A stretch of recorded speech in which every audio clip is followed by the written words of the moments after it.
पवित्र आत्मा के सामने हम कैसे अपने आप को दीन करें और उसकी परिपूर्णता में पाएं और उसके द्वारा प्रतिज्ञा की सारी आशीषों को प्राप्त करें। हम अगर यहाँ धर्मशास्त्र के आयतों को देखेंगे तो हम यहाँ पाते हैं जिसे पूरा करने पर हम पवित्र आत्मा की सारी परिपूर्णता को प्राप्त कर सकते हैं। और परमेश्वर हमसे चाहता है कि हम इस विषयों पर बात करें। पहला है पश्चाताप करें और बपतिस्मा पाएं। यहाँ हमारे लिए एक वचन है प्रेरितों के कार्य अध्याय 2 पद संख्या 37 से 38। पौलुस की आखिरी बातचीत थी और यह लोगों की प्रतिक्रिया भी देता है।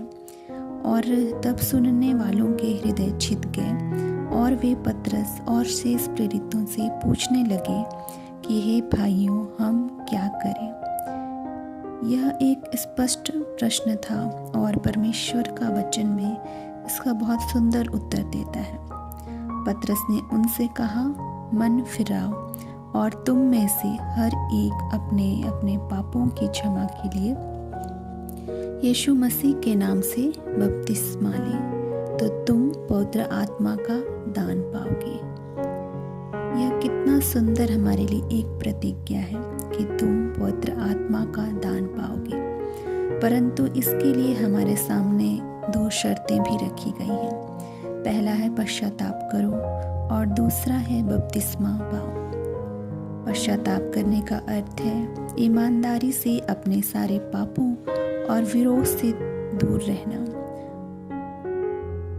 और अपने आप को बिना किसी शर्त के परमेश्वर और उसकी ज़रूरतों को समर्पित करना। बपतिस्मा लेने का अर्थ है एक धार्मिक विधि या संस्कार से गुजरना जिसके द्वारा हम में से हर एक व्यक्तिगत और स्पष्ट रूप से यीशु मसीह के साथ पहचाने जा सकते हैं। दुनिया के सामने उसके मृत्यु एवं दफनाए जाने और पुनरुत्थान में तो ऐसी 2 मूल और प्रधान शर्तें हैं पवित्र आत्मा के वरदानों को पाने के लिए। अतः हमें पश्चाताप करना चाहिए और बपतिस्मा लेना चाहिए ताकि परमेश्वर अपने दानों को हमारे जीवन में उंडेल सके। और अगला है कि हम परमेश्वर से मांगे।